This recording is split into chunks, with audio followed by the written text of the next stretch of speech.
ನಮಸ್ತೆ. ಜ್ಞಾನಾಂಜಲಿ ಕಾರ್ಯಕ್ರಮಕ್ಕೆ ತಮಗೆಲ್ಲರಿಗೂ ಸ್ವಾಗತ.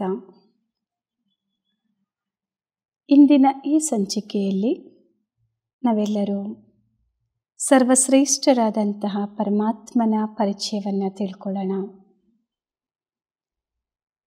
ಪರಮಾತ್ಮ ನಿರಾಕಾರ ಪರಂಜ್ಯೋತಿಯಾಗಿದ್ದಾರೆ.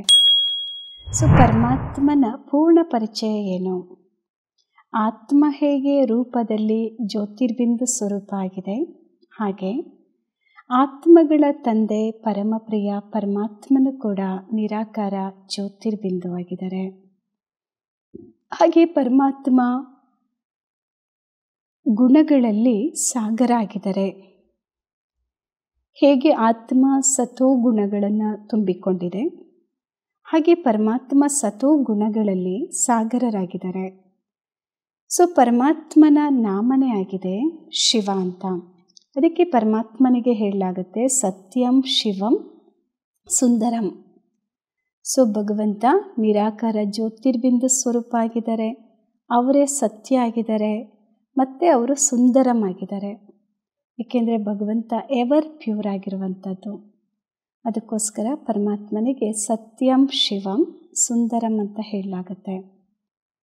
ಶಿವ ಅಂತ ಹೇಳಿದರೆ ಕಲ್ಯಾಣಕಾರಿ, ಮಂಗಳಕಾರಿ, ಶುಭಕಾರಿ. ಶಿವ ಅನ್ನುವಂಥ ಶಬ್ದ ಅದು ಗುಣವಾಚಕ ಶಬ್ದ ಆಗಿದೆ. ಭಗವಂತನಿಗೆ ಇರುವಂತಹ ಈ ನಾಮ ಗುಣವಾಚಕ ಶಬ್ದ ಅಥವಾ ಕರ್ತವ್ಯವಾಚಕ ಶಬ್ದ ಆಗಿದೆ. ಅದಕ್ಕೋಸ್ಕರ ಪರಮಾತ್ಮನ ಹೆಸರು ಈಶ್ವರ ಅಥವಾ ನಾಥ ಅಂತ ಎಂಡಾಗುತ್ತೆ. ವಿಶ್ವನಾಥ ಅಂತ ಹೇಳ್ತೀವಿ, ಪಾಪಕಟೇಶ್ವರ ಅಂತೀವಿ, ವೈದ್ಯನಾಥ, ಅಮರನಾಥ. ಹೀಗೆ ಪರಮಾತ್ಮನ ಹೆಸರು ನಾಥ ಅಥವಾ ಈಶ್ವರ ಅನ್ನುವಂಥದ್ರಲ್ಲಿ ಕೊನೆಯಾಗುವಂಥದ್ದು. ಪರಮಾತ್ಮನ ಹೆಸರು ಶಿವ. ಪರಮಾತ್ಮನನ್ನು ನಾವು ಆತ್ಮಗಳು ಪ್ರೀತಿಯಿಂದ ಕರೆಯುವಂಥದ್ದು ತಂದೆ ಅಂತ. ಅದಕ್ಕೆ ಶಿವ ತಂದೆ ಅಥವಾ ಶಿವ ಬಾಬಾ ಅಂತ ಹೇಳ್ತೀವಿ, ಅಥವಾ ಗಾಡ್ ಫಾದರ್ ಶಿವ ಅಂತ ಹೇಳಲಾಗುತ್ತೆ. ಪರಮಾತ್ಮನ ನಾಮ ಗೊತ್ತಾಯಿತು ನಮಗೆ. ಹಾಗೆ ಪರಮಾತ್ಮನ ರೂಪನೂ ಕೂಡ ಗೊತ್ತಾಯಿತು, ನಿರಾಕಾರ ಜ್ಯೋತಿರ್ಬಿಂದು ಸ್ವರೂಪ. ಹಾಗೆ ಪರಮಾತ್ಮನ ಸ್ಥಾನ ಯಾವುದು? ಪರಮಾತ್ಮ ಇರುವಂಥ ಸ್ಥಾನ ಪರಮಧಾಮ. ಯಾವುದು? ಸೂರ್ಯ, ಚಂದ್ರ, ನಕ್ಷತ್ರ ಎಲ್ಲದಕ್ಕಿಂತಲೂ ಕೂಡ ಮೇಲೆ ಇರುವಂತಹ ಯಾವುದು? 6ನೆಯ ಮಹಾತತ್ವ ಇರುವಂತಹ ಪವಿತ್ರ ಸ್ಥಾನ ಅಥವಾ ಬ್ರಹ್ಮಲೋಕ ಆಗಿದೆ, ಶಾಂತಿಧಾಮ ಆಗಿದೆ, ಪರಮಧಾಮ ಆಗಿದೆ. ಆ ಸ್ಥಾನದಲ್ಲಿ ಭಗವಂತ ಇರುವಂಥದ್ದು. ಅದಕ್ಕೆ ಹೇಳಲಾಗುತ್ತೆ ಊಂಚಾತ ಊಂಚಾ ಉನ್ಕ ನಾಮ್, ಊಂಚಾತ ಊಂಚಾ ಉನ್ಕ ಟಾಮ್ ಅಂತ. ಅಂದರೆ ಭಗವಂತನ ಹೆಸರು ಹೇಗೆ ಸರ್ವಶ್ರೇಷ್ಠನೋ ಅವರಿರುವಂತಹ ಸ್ಥಾನನೂ ಕೂಡ ಅಷ್ಟೇ ಹೈಯೆಸ್ಟ್. ಅದಕ್ಕೆ ಭಗವಂತ ಎಲ್ಲಿದ್ದಾರೆ ಅಂದರೆ ಎಲ್ಲರ ಮನಸ್ಸು ಅಥವಾ ಎಲ್ಲರ ನೋಟ ಮೇಲೆ ಹೋಗುತ್ತೆ. ಅದಕ್ಕೋಸ್ಕರ ಭಗವಂತ ಇರುವಂಥ ಪ್ಲೇಸ್ ಯಾವುದು ಅಂದರೆ ಪರಮಧಾಮ ಅಥವಾ ಶಾಂತಿಧಾಮ. ಪರಮಾತ್ಮ ಇರುವಂಥ ಸ್ಥಾನನೂ ಕೂಡ ನಮಗೆ ಗೊತ್ತಾಯಿತು. ಹಾಗೆ ಪರಮಾತ್ಮನ ಗುಣಗಳು ಅಥವಾ ಪರಮಾತ್ಮನ ಕರ್ತವ್ಯವೇನು?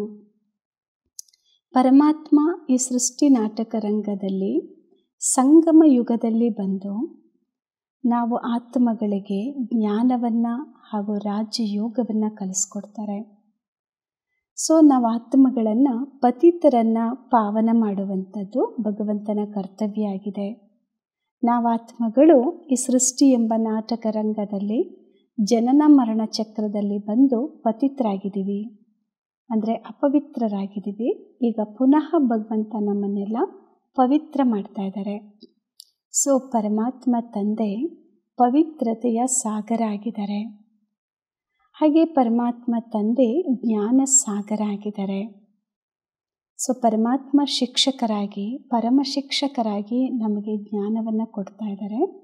ಹಾಗೆ ಭಗವಂತ ಶಾಂತಿಯ ಸಾಗರ ಆಗಿದ್ದಾರೆ ಮತ್ತು ಪರಮಾತ್ಮ ಪ್ರೇಮ ಸಾಗರ ಆಗಿದ್ದಾರೆ. ಹಾಗೆ ಭಗವಂತ ಸುಖ ಸಾಗರ, ದುಃಖವನ್ನು ದೂರ ಮಾಡಿ ಸುಖವನ್ನು ಕೊಡ್ತಾರೆ. ಅಂದರೆ ದುಃಖ ಹರ್ತ, ಸುಖ ಕರ್ತ ಆಗಿದ್ದಾರೆ. ಹಾಗೆ ಭಗವಂತ ಆನಂದ ಸಾಗರ ಆಗಿದ್ದಾರೆ. ಹಾಗೆ ಭಗವಂತ ಪ್ರೇಮ ಸಾಗರ ಹಾಗೂ ಸರ್ವಶಕ್ತಿಗಳ ಸಾಗರ ಆಗಿದ್ದಾರೆ. ಸೊ ಭಗವಂತ ನಮಗೆ ಮಾರ್ಗದರ್ಶನವನ್ನು ಕೊಡ್ತಾರೆ. ಸೊ ಭಗವಂತ ಈ ಒಂದು ಸಂಗಮ ಯುಗದಲ್ಲಿ ನಮಗೆ ತಿಳಿಸ್ತಾ ಇದ್ದಾರೆ, ಈಗ ವಾಪಸ್ ಮನೆಗೆ ಹೋಗುವಂತಹ ಸಮಯ. ಅಂದರೆ ನಾವೆಲ್ಲ ಆತ್ಮಗಳು ಪರಮಧಾಮಕ್ಕೆ ಹೋಗುವಂತಹ ಸಮಯ ಆಗಿದೆ. ಮತ್ತೆ ಭಗವಂತ ಈ ಒಂದು ಸೃಷ್ಟಿ ನಾಟಕ ರಂಗದಲ್ಲಿ ಪುನಃ ಸತ್ಯುಗ ಬರುವಂಥದ್ದನ್ನು ತಿಳಿಸ್ಕೊಡ್ತಾ ಇದ್ದಾರೆ. ಈ ಕಲಿಯುಗ ಮುಗಿತಾ ಇದೆ, ಸತ್ಯುಗ ಬರ್ತಾ ಇದೆ. ಸತ್ಯುಗ ಬರುವಂತಹ ಮುಂದೆ ಬರುವಂತಹ ಆ ಯುಗದಲ್ಲಿ ನಾವು ದೇವತೆಗಳಾಗುವಂಥದ್ದು. ಅಂದರೆ ದೈವಿ ಗುಣಗಳನ್ನು ಈ ಸಂಗಮ ಯುಗದಲ್ಲಿ ನಾವೆಷ್ಟು ನಮ್ಮ ಜೀವನದಲ್ಲಿ ಅಳವಡಿಸ್ಕೊಳ್ತೀವಿ, ಅದನ್ನು ಪ್ರಾಕ್ಟಿಕಲ್ ಲೈಫಲ್ಲಿ ತರ್ತೀವಿ. ಸರ್ವ ಗುಣಗಳಿಂದ ಈ ಸಂಗಮ ಯುಗದಲ್ಲಿ ನಾವು ಸಂಪನ್ನರಾಗ್ತೀವಿ, ಸಂಪೂರ್ಣ ನಿರ್ವಿಕಾರಿಗಳಾಗ್ತೀವಿ. ಅಂದರೆ ಪಂಚವಿಕಾರಗಳಿಂದ ಮುಕ್ತರಾಗ್ತೀವಿ. ಕಾಮ, ಕ್ರೋಧ, ಲೋಭ, ಮೋಹ ಹಾಗೂ ಅಹಂಕಾರದಿಂದ ಮುಕ್ತರಾಗ್ತೀವಿ. ನಂತರ 16 ಕಲಾ ಸಂಪೂರ್ಣರಾಗ್ತೀವಿ. ನಂತರ ಮರ್ಯಾದ ಪುರುಷೋತ್ತಮರಾಗ್ತೀವಿ. ಹಾಗೆ ಅಹಿಂಸೋ ಪರಮಧರ್ಮಿ ಆಗ್ತೀವಿ. ಈ 5 ಕ್ವಾಲಿಟೀಸ್ ಏನಿದೆ, ಇದರಿಂದ ನಾವು ಸಂಪೂರ್ಣರಾದಾಗ ಸತ್ಯಯುಗದಲ್ಲಿ ಶ್ರೇಷ್ಠ ಪದವಿಯನ್ನು ಪಡೆದುಕೊಳ್ಳಲು ಸಾಧ್ಯ. ಅಂದರೆ ಭವಿಷ್ಯದಲ್ಲಿ ನಾವು ದೇವತೆಗಳಾಗಲು ಸಾಧ್ಯ. ಭಗವಂತನ 2 ಕರ್ತವ್ಯ ಏನು? ಹೊಸ ಜಗತ್ತನ್ನು ಅಥವಾ ಈ ಒಂದು ಯುಗದಲ್ಲಿ ಹೊಸ ಯುಗವನ್ನು ಸ್ಥಾಪನೆ ಮಾಡುವಂಥದ್ದು, ಸ್ವರ್ಗದ ಸ್ಥಾಪನೆ ಹಾಗೂ ಪತಿತರನ್ನು ಪಾವನ ಮಾಡುವಂಥದ್ದು. ಈ ಒಂದು ಕರ್ತವ್ಯವನ್ನು ಪರಮಾತ್ಮ ಈ ಸಂಗಮ ಯುಗದಲ್ಲಿ ನಿರ್ವಹಿಸ್ತಾರೆ. ಹಾಗೆ ಭಗವಂತ ಸರ್ವ ಗುಣಗಳಲ್ಲಿ ಸಾಗರ ಮತ್ತು ನಮಗೆ ಭಗವಂತ ಮಾರ್ಗದರ್ಶನವನ್ನು ಕೂಡ ಕೊಡ್ತಾ ಇದ್ದಾರೆ. ಈಗ ಪರಮಾತ್ಮನ ಸಂಪೂರ್ಣ ಪರಿಚಯವನ್ನು ತಿಳ್ಕೊಂಡ್ವಿ. ನಾವು ಹಿಂದಿನ ಸಂಚಿಕೆಯಲ್ಲಿ ಆತ್ಮದ ಪರಿಚಯವನ್ನು ತಿಳ್ಕೊಂಡ್ವಿ. ಆತ್ಮ ಜ್ಯೋತಿ ಸ್ವರೂಪ, ಹಾಗೆ ಆತ್ಮದ ಸ್ಥಾನ ಈ ಶರೀರದಲ್ಲಿ ಎಲ್ಲಿದೆ ಅಂತ ಗೊತ್ತಾಯಿತು. ಭ್ರುಕುಟಿಯ ಮಧ್ಯಭಾಗ ಆತ್ಮದ 7 ಗುಣಗಳು ತಿಳ್ಕೊಂಡ್ವಿ. ಆತ್ಮದ ಅನುಭೂತಿಯನ್ನು ಮಾಡಿದ್ವಿ. ಈಗ ಪರಮಾತ್ಮನ ಗುಣಗಳನ್ನು ನಾವು ಆತ್ಮಗಳು ಅನುಭವ ಮಾಡ್ತಾ ಹೋಗೋಣ. ಏಕೆಂದರೆ ಭಗವಂತ 7 ಗುಣಗಳನ್ನು 7 ಸಂಬಂಧಗಳ ಮೂಲಕ ಕೊಡ್ತಾ ಹೋಗ್ತಾರೆ. ಅದನ್ನು ನಾವು ಅನುಭವ ಮಾಡಬಹುದು. ತಂದೆಯ ಮೂಲಕ ಶಕ್ತಿಯ ಅನುಭವ ಮಾಡ್ಬೋದು, ತಾಯಿಯ ಮೂಲಕ ಶಾಂತಿಯ ಅನುಭವ, ಹಾಗೆ ಶಿಕ್ಷಕನ ಮೂಲಕ ಜ್ಞಾನದ ಅನುಭವ, ಸದ್ಗುರುವಿನ ಮೂಲಕ ಪವಿತ್ರತೆಯ ಅನುಭವ, ಜನ್ಮ ಜನ್ಮಾಂತರದ ಅಪವಿತ್ರತೆಯನ್ನು ಕಳೆದುಕೊಳ್ಳುವಂಥದ್ದು, ಹಾಗೆ ಪರಮಾತ್ಮ ಪ್ರೇಮ ಸಾಗರನ ಸಂಬಂಧದಿಂದ ಪ್ರೀತಿಯ ಅನುಭವವನ್ನು ಮಾಡುವಂಥದ್ದು. ಭಗವಂತ ನಮಗೆ ಮಗುವಿನ ಸಂಬಂಧದಿಂದ ಆನಂದದ ಅನುಭವವನ್ನು ಮಾಡಿಸ್ತಾ ಹೋಗ್ತಾರೆ. ಹೀಗೆ ಸತೋ ಗುಣಗಳನ್ನು ಸತೋ ಸಂಬಂಧಗಳಿಂದ ನಮಗೆ ಅನುಭವವನ್ನು ಮಾಡಿಸ್ತಾ ಹೋಗ್ತಾರೆ. ಈಗ ಕೆಲವು ಕ್ಷಣಗಳು ನಾವೆಲ್ಲರೂ ಕೂಡ ಪರಮಾತ್ಮನ ನೆನಪನ್ನು ಮಾಡ್ತಾ ಹೋಗೋಣ. ಈ ಭೌತಿಕ ಜಗತ್ತಿನಿಂದ ನಾವೆಲ್ಲರೂ ಭಿನ್ನರಾಗೋಣ. ಈ ಶರೀರ ನಾವಲ್ಲ, ಈ ಶರೀರವನ್ನು ನಡೆಸುವಂತಹ ಒಂದು ಅಭೌತಿಕ ಶಕ್ತಿ ನಾವಾಗಿದ್ದೀವಿ. ಈ ಶರೀರ ಕೇವಲ ಒಂದು ಸಾಧನ ಆಗಿದೆ. ನಾನು ಆತ್ಮ ಸಾಧಕನಾಗಿದ್ದೀನಿ, ಪರಿಶುದ್ಧವಾದ ಜ್ಯೋತಿಯಾಗಿದ್ದೀನಿ. ನನ್ನ ಹಣೆಯ ಮಧ್ಯಭಾಗದಲ್ಲಿ ನನ್ನ ನಿಜವಾದ ಸ್ವರೂಪ ಜ್ಯೋತಿಯನ್ನು ದರ್ಶನ ಮಾಡ್ಕೊಳ್ತಾ ಇದ್ದೀನಿ.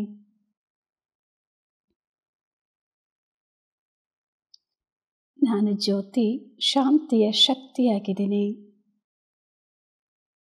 ನನ್ನ ಮನಸ್ಸು ಪ್ರಶಾಂತವಾಗಿದೆ. ಎಲ್ಲ ಒತ್ತಡಗಳಿಂದ ಮುಕ್ತ ಆಗಿದೆ. ನಾನೀಗ ನನ್ನ ಮನಸ್ಸು ಹಾಗೂ ಬುದ್ಧಿಯಿಂದ ಪರಮಧಾಮವನ್ನು ತಲುಪಿದ್ದೀನಿ. ಯಾವುದೇ ಶಬ್ದವಿಲ್ಲದ ನಿಶಬ್ದ ಜಗತ್ತಾಗಿದೆ. ಎಲ್ಲಿ ನೋಡಿದರಲ್ಲಿ ಸುವರ್ಣಮಯವಾದ ಕೆಂಪು ಹೊಂಬಣ್ಣದ ಪ್ರಕಾಶತೆ ತುಂಬಿದೆ. ಜ್ಯೋತಿರ್ಬಿಂದು ಆತ್ಮಗಳ ದಿವ್ಯ ಲೋಕ ಆಗಿದೆ.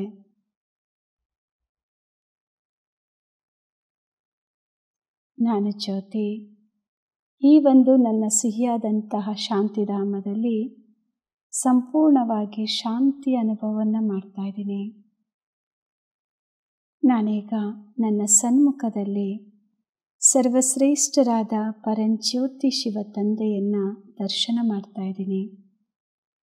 ರೂಪದಲ್ಲಿ ಶಿವ ತಂದೆ ಬಿಂದು ಸ್ವರೂಪರಾಗಿದ್ದಾರೆ, ಆದರೆ ಗುಣಗಳಲ್ಲಿ ಸಿಂಧು ಆಗಿದ್ದಾರೆ. ಅಂತರಾಳದ ಪ್ರೀತಿಯಿಂದ, ಶ್ರದ್ಧೆಯಿಂದ ಪರಮಾತ್ಮನ ಸುಂದರವಾದ ಪ್ರಕಾಶಮಯವಾದ ಜ್ಯೋತಿ ಸ್ವರೂಪವನ್ನು ದರ್ಶನ ಮಾಡ್ತಾ ಇದ್ದೀನಿ. ಅವರಿಂದ ಶಾಂತಿಯ ಕಿರಣಗಳು ನನ್ನ ಮೇಲೆ ಬೀಳ್ತಾ ಇದೆ. ನಾನು ಸಂಪೂರ್ಣವಾಗಿ ಶಾಂತಿಯ ಶಕ್ತಿಯನ್ನು ತುಂಬಿಸ್ಕೊಳ್ತಾ ಇದ್ದೀನಿ. ಶಿವ ತಂದೆ ಪವಿತ್ರತೆಯ ಸಾಗರ ಆಗಿದ್ದಾರೆ. ಅವರಿಂದ ಪವಿತ್ರತೆಯ ಕಿರಣಗಳು ನನ್ನ ಮೇಲೆ ಬೀಳ್ತಾ ಇದೆ. ನಾನು ಆತ್ಮ ಸಂಪೂರ್ಣ ಪವಿತ್ರ ಆಗ್ತಾ ಇದ್ದೀನಿ, ಶುದ್ಧ ಆಗ್ತಾ ಇದ್ದೀನಿ, ಸ್ವಚ್ಛ ಆಗ್ತಾ ಇದ್ದೀನಿ. ಶಿವ ತಂದೆಯಿಂದ ಆನಂದದ ಕಿರಣಗಳು ಬರ್ತಾ ಇದೆ. ನಾನು ಆತ್ಮ ಆನಂದದ ಅನುಭವ ಮಾಡ್ತಾ ಇದ್ದೀನಿ. ಅವರ ಸಂಘದಿಂದ ಸತೋಗುಣಗಳನ್ನು ತುಂಬಿಸ್ಕೊಳ್ತಾ ಇದ್ದೀನಿ. ಅಷ್ಟಶಕ್ತಿಗಳಿಂದ ಸಂಪನ್ನನಾಗ್ತಾ ಇದ್ದೀನಿ. ಸರ್ವಶಕ್ತಿಗಳು ಕೂಡ ನನ್ನಲ್ಲಿ ಸಂಪನ್ನವಾಗಿದೆ. ಈಗ ನಾನು ಸಂಪೂರ್ಣ ಗುಣಗಳನ್ನು ಪಡೆದುಕೊಂಡು ಈ ಕರ್ಮಕ್ಷೇತ್ರದಲ್ಲಿ ಶ್ರೇಷ್ಠ ಕರ್ಮವನ್ನು ಮಾಡಲು ಈ ಶರೀರವನ್ನು ಪ್ರವೇಶ ಮಾಡ್ತಾ ಇದ್ದೀನಿ. ಹಣೆಯ ಮಧ್ಯಭಾಗದಲ್ಲಿ ಸ್ಥಿತನಾಗ್ತಾ ಇದ್ದೀನಿ. ನಾನು ಜ್ಯೋತಿ ನನ್ನ ಹಣೆಯ ಮಧ್ಯಭಾಗದಿಂದ ಶಾಂತಿಯ ತರಂಗಗಳನ್ನು ಹರಡ್ತಾ ಇದ್ದೀನಿ. ಈ ಶರೀರ ಆರೋಗ್ಯವಾಗಿದೆ, ಹಗುರವಾಗಿದೆ. ಮನಸ್ಸು ಪ್ರಶಾಂತವಾಗಿದೆ, ಪ್ರಸನ್ನವಾಗಿದೆ. ಪ್ರತಿ ಕರ್ಮವನ್ನು ಪರಮಾತ್ಮನ ನೆನಪಿನಲ್ಲಿದ್ದು ಮಾಡ್ತಾ ಇದ್ದೀನಿ. ನನ್ನ ಈ ಜೀವನ ಸುಖ ಶಾಂತಿಯಿಂದ ಸಮೃದ್ಧಿಯಾಗಿದೆ.